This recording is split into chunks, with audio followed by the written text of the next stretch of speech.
Assalamualaikum warahmatullahi wabarakatuh. Hari ini kita akan membahas tentang panah. Sahabat Nabi yang paling sering memperkatakan tentang panah lenyap ialah Sayyidina Ali bin Abi Thalib. Beliau berkata, "Wa fi fana'i wa fi fana'i wajadtu anta." Dan di dalam leburku, fanaku, leburlah kefanaanku. Tetapi di dalam kefanaanku, itulah bahkan aku mendapatkan Engkau ya Allah. Demikianlah fana ditanggapi oleh para kaum sufi secara baik. Bahkan fana itulah merupakan pintu masuk untuk menemukan Allah. Bagi orang yang benar-benar mempunyai keinginan dan keimanan yang kuat untuk bertemu Allah. Allah berfirman, "A'udzubillahi minasyaitonirrajim. Faman kana yarju liqa'a rabbih falya'mal 'amalan shalihan wa la yusyrik bi ibadatihi rabbih ahad." Yang artinya, maka siapa yang ingin akan menemuiku, maka hendaklah ia mengerjakan amal soleh, dan janganlah ia mempersekutukan siapapun dalam beribadah kepada Allah. Untuk mencapai liqa Allah atau berjumpa dengan Allah menurut ayat tersebut di atas, menurut ayat tersebut, dua kewajiban yang mesti dijalankan. Yang pertama, mengerjakan amal soleh dengan menghilangkan semua sifat-sifat yang tercela dan menetapkan sifat-sifat yang terpuji, yakni takhalli dan tahalli. Yang kedua, meniadakan atau menafikan segala sesuatu termasuk dirinya, sehingga yang ada isbat hanya Allah semata. Dalam beribadah itulah artinya memfanakan diri. Tetapi bagi mereka yang sama sekali belum mempelajari pengetahuan tentang ilmu tarekat, apalagi kalau mereka itu memang anti kepada tarekat, sudah tentu mereka itu tidak tahu apa itu panah. Bahkan bagi mereka itu perkataan panah lenyap menjadi tertawaan dan ejekan. Mau panah lenyap masuk laut atau masuk neraka, kata mereka yang anti tarekat. Akibatnya banyaklah orang salah anggapan tentang tarekat. Dianggapnya tarekat dan tasawuf itu tidak berasal dari Rasulullah, tidak berasal dari Islam. Lanjutannya, sehingga banyaklah orang menganggap tarekat dan tasawuf itu sebagai perbuatan bid'ah, kesesatan, kekafiran, dan kemusyrikan. Sehingga mereka itu pada takut terhadap tarekat dan tasawuf. Tetapi sebaliknya, bahkan orang-orang yang salah anggapan itulah terhadap tarekat dan tasawuf justru orang-orang yang sesat dalam masalah agama Islam. Sejarah pelaksanaan agama Islam menjadi fakta kebenaran bahwa yang banyak memperkatakan tentang fana ialah Sayyidina Ali, salah seorang sahabat yang terdekat kepada Nabi, dan beliau adalah pemuda yang terkemuka dalam memperkembangkan ilmu Islam. Mustahil ia suka memperkatakan fana kalau kata-kata dan cara itu adalah cara orang-orang sesat, orang kafir, orang musyrik. Bertambah tingginya makam makrifat bagi seseorang sufi berarti semakin dekatnya ia kepada Allah. Mereka wali-wali Allah itu seperti Al-Junaid, Abdul Qadir Jailani, dan lain-lain dalam mengabdikan diri kepada Allah selalu mengalami keadaan fana fillah dalam kehadirannya, dalam kebakwaan Allah. Barang siapa yang mengingkari cara-cara sahabat Nabi dan wali-wali Allah, maka orang-orang itu berarti mengingkari cara-cara Nabi Allah yang wajib diimani. Di mana pada umumnya Nabi-Nabi itu mengalami keadaan fana fillah dalam menemukan Allah. Umpamanya Nabi Musa ketika ia sangat ingin melihat Allah, maka Nabi Musa berkata, "A'udzubillahi minasyaitonirrajim. Qala Musa ya Rabbi kaifa asilu ilaik?" Qala azza wa jalla, "Fariz nafsaka wa ta'ala." Ya Tuhan, bagaimana caranya supaya aku sampai kepadamu? Allah berfirman, tinggalkanlah dirimu, lenyapkanlah dirimu, baru kamu kemari. Arti fana di dalam kitab Ar-Risalah Al-Qusyairiyah dikatakan, arti fana ialah lenyap indrawi kebasyariahan. Maka siapa-siapa yang telah diliputi hakikat ketuhanan sehingga tiada lagi melihat daripada alam baharu, alam rupa, dan alam wujud ini, maka dikatakanlah ia telah fana dari alam ciptaan dari makhluk dan bakolah ke dalam bakonya Allah tanpa hulul fana. Berarti hilanglah sifat-sifat buruk, maksiat lahir dan maksiat batin, dan bakonya kekalnya sifat-sifat terpuji, taat lahir dan taat batin. Bahwa fana itu ialah lenyapnya segalanya, lenyap af'alnya, fana fil af'al, lenyap sifat, fana fis sifat, lenyap dirinya, fana anin nafsi. Karena lenyapnya semua itu, maka yang tinggal ialah bakonya Allah. Dan memang semestinya begitulah sesuatu, kata ahli-ahli tasawuf. Apabila nampak nur kebakoan, maka fanalah yang tiada dan bakolah yang kekal. Dalam pada ini, ahli-ahli tasawuf juga berkata, tasawuf itu ialah mereka fana dari dirinya dan bako dengan Tuhannya karena kehadiran hati mereka bersama Allah. Dalam pada ini, sebagai misal yang dapat dikemukakan, misal untuk itu ialah dengan firman Allah kepada Nabi Musa, kamu tidak dapat melihat aku. Artinya, sesungguhnya kamu Musa selamanya kamu pada dirimu, maka aku Allah tiada daripadamu. Dan apabila ketika kamu Musa melihat aku, maka engkau pun ketika kamu itu tiada. Adanya ketika nampaknya yang kodim, jadi pengertiannya, maka dengan fana Musa jadilah hamba bersifat tiada, dan bakolah Allah bersifat kekal.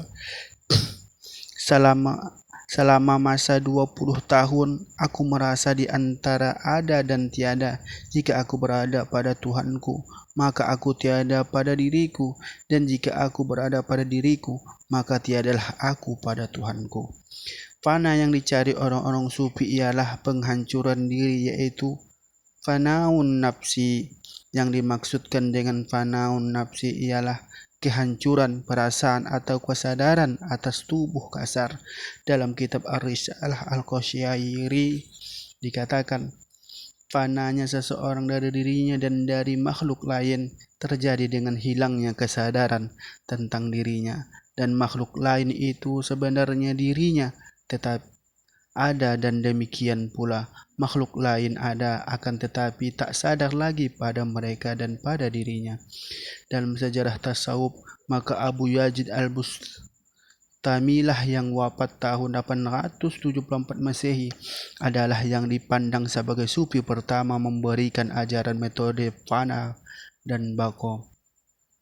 Paham ini disimpul dalam kata-kata, aku tahu Tuhanku melalui diriku, hingga aku hancur fana, kemudian dengan fanaku itu, aku tahu pada melalui dirinya, maka aku pun hidup.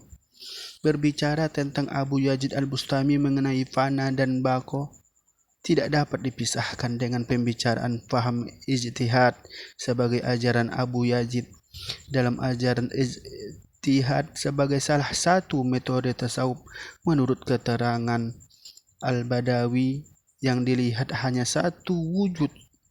Sungguh pun sebenarnya ada dua wujud yang berpisah satu dari yang lain, karena yang dilihat dan yang dirasakan hanya satu wujud.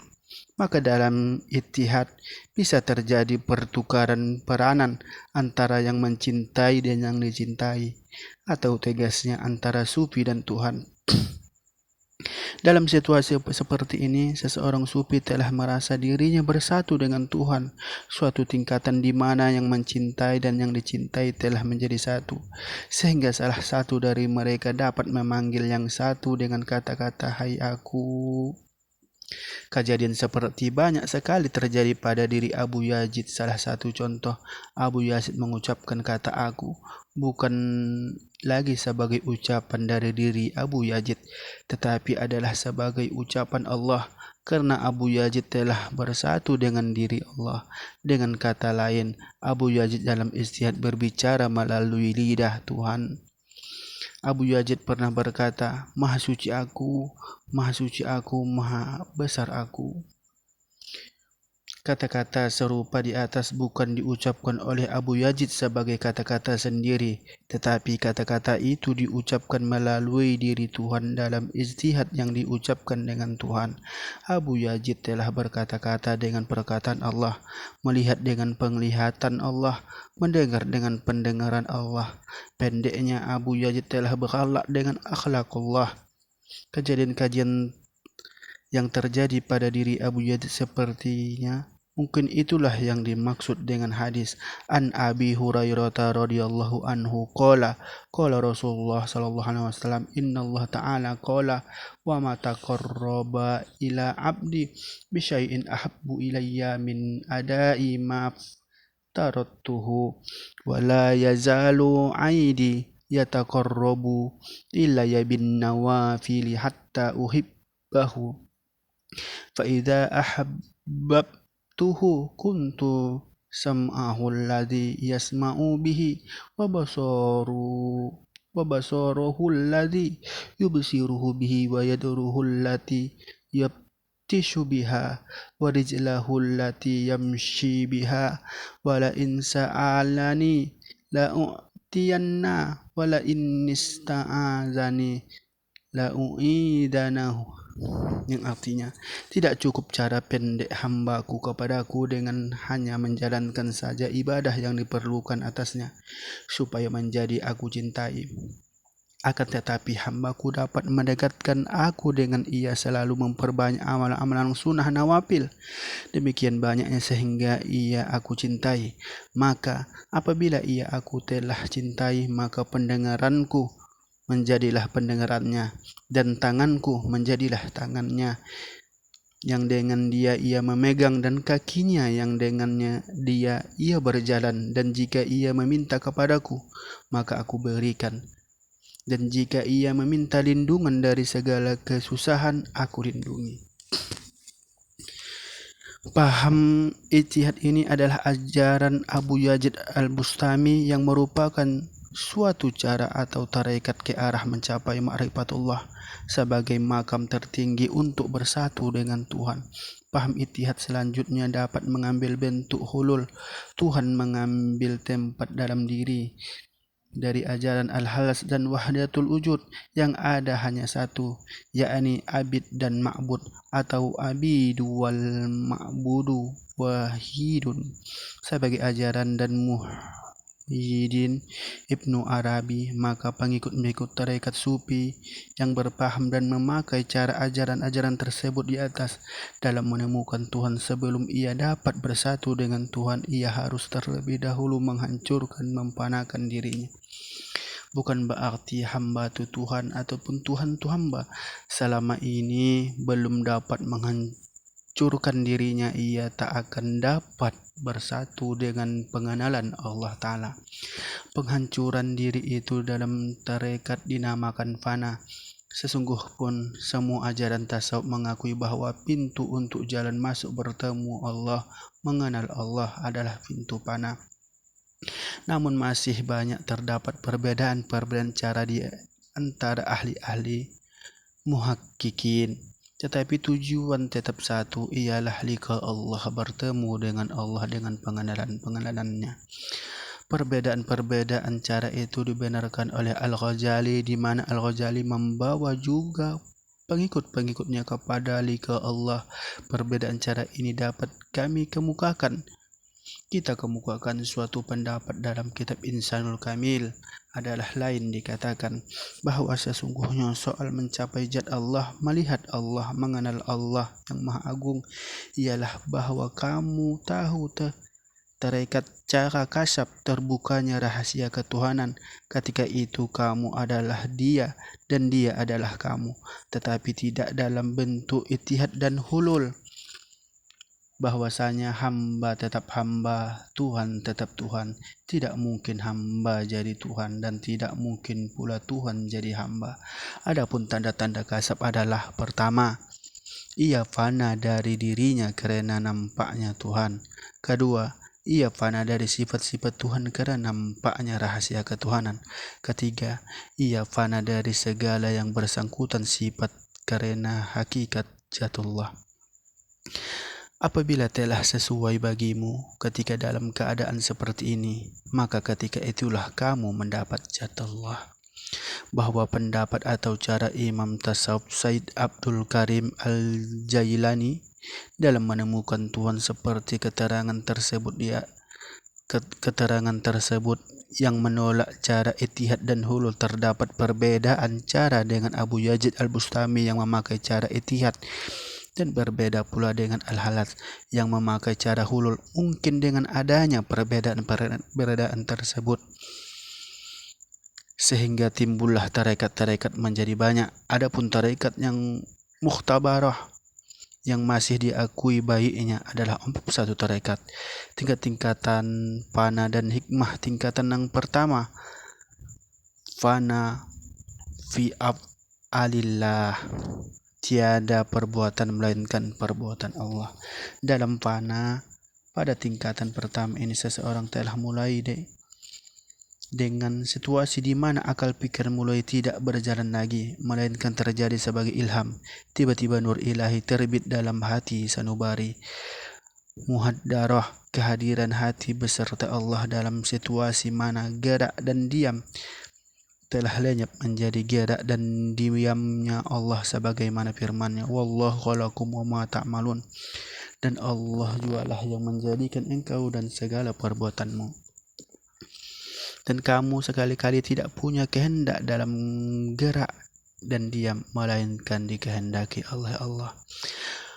Fana pada tingkat pertama ini dengan karunia Tuhan, terangkatlah, hancurlah selubung hijab dan kegelapan. Artinya, semua itu telah fana dengan fananya itu. Maka yang ada ialah nur iman dan nur tauhid. Allah menguasai mereka yang mukmin. Allah mengeluarkan mereka itu dari kegelapan kemusyrikan, kekafiran, kemaksiatan, dan dalam nur cahaya keislaman, keimanan, dan keyakinan. Tiada yang hidup sendiri melainkan Allah. Masuk kepada tingkatan fana fis sifat. Fana pada tingkat yang kedua ini, seseorang mulai dalam situasi putusnya diri dari alam indrawi dan mulai lenyaplah segala sifat-sifat kebendaan. Artinya, dalam situasi menafikan diri dan mengisbatkan sifat Allah, memfanakan sifat-sifat diri ke dalam kebaqaan Allah, mempunyai sifat sempurna. Allah berfirman, A'udzubillahi minasyaitonirrajim. Huwallahul ladzi la ilaha illa huwal malikul quddusus salamul mu'minul muhaiminul azizul jabbarul mutakabbir. Subhanallahi amma yusyrikun. Yang artinya, Allah tiada Tuhan selain Dia, Maha Raja yang Maha Sejahtera, Maha penenteram hati, Maha Pemelihara, Maha Perkasa, Maha Kuasa, Maha Agung, Maha Suci dari apa yang mereka persekutukan. Selanjutnya masuk kepada tingkatan yang ketiga adalah fana fil asma. Tiada yang patut dipuji melainkan Allah. Fana pada tingkatan ini, seseorang telah dalam situasi fana segala sifat-sifat keinsaniannya, lenyap dari alam wujud, gelap, masuk ke dalam alam gaib yang penuh dengan nur cahaya. Cahaya di atas cahaya Allah. Allah menunjuki dengan cahaya sifat-sifatnya. Dia kehendaki nurun ala nurin, yahdillahu linurihi may yasha. Surah An-Nur. Selanjutnya kepada tingkatan yang keempat adalah fana fizzat. Tiada wujud secara mutlak melainkan wujud Allah. Fana pada tingkatan yang keempat ini, seseorang telah beroleh perasaan batin pada suatu keadaan yang tak berisi. Tiada lagi kanan dan kiri, tiada lagi muka dan belakang, tiada lagi atas dan bawah. Pada ruang yang tak terbatas, tidak bertepi, dia telah mencapai martabat suhudul hakiki bil haqqi, dia telah lenyap dari dirinya sama sekali dalam keadaan mana hanya dalam kebakuan Allah semata-mata. Ringkasnya, dalam disimpulkan bahwa segala-galanya telah hancur lebur kecuali wujud Allah yang mutlak. Sebagaimana kesimpulan yang dapat diambil tentang pengertian fana ialah membersihkan diri lahir batin, memfanakan segala penyerupaan Allah dan segala sifat-sifat kekurangan dan kebaharuan. Untuk mempermudah pengertian, ada baiknya kita kutip uraian dari kitab Al-Kawasuful Jillah tentang perincian tafsir Suratul Ikhlas sebagai berikut. Hikmah fana adalah dalam fana ini pentahuitan Tuhan semurni-murninya dalam arti tiada wujud yang mutlak melainkan Allah. La mawjudun alal itlaqi ilallah. Pengenalan Tuhan semurni-murninya tiada sekadar dengan pengakuan ada dan satu saja dengan ucapan kalimah syahadah. Tiada sekadar dalil atau pendapat dengan jalan akal.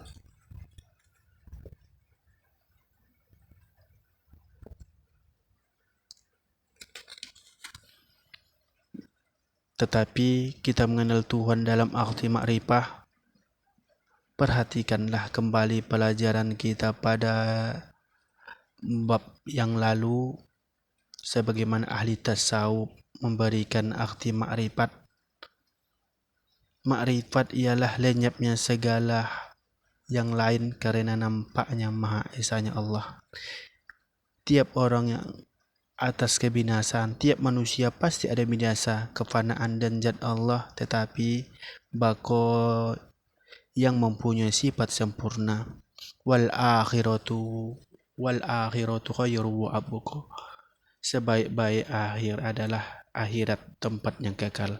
Mudah-mudahan dengan pentasmihan ataupun pendengaran kita secara jelas dapat kita amalkan di dalam kehidupan sehari-hari. Wabillahi taufiq wal hidayah. Assalamualaikum warahmatullahi wabarakatuh.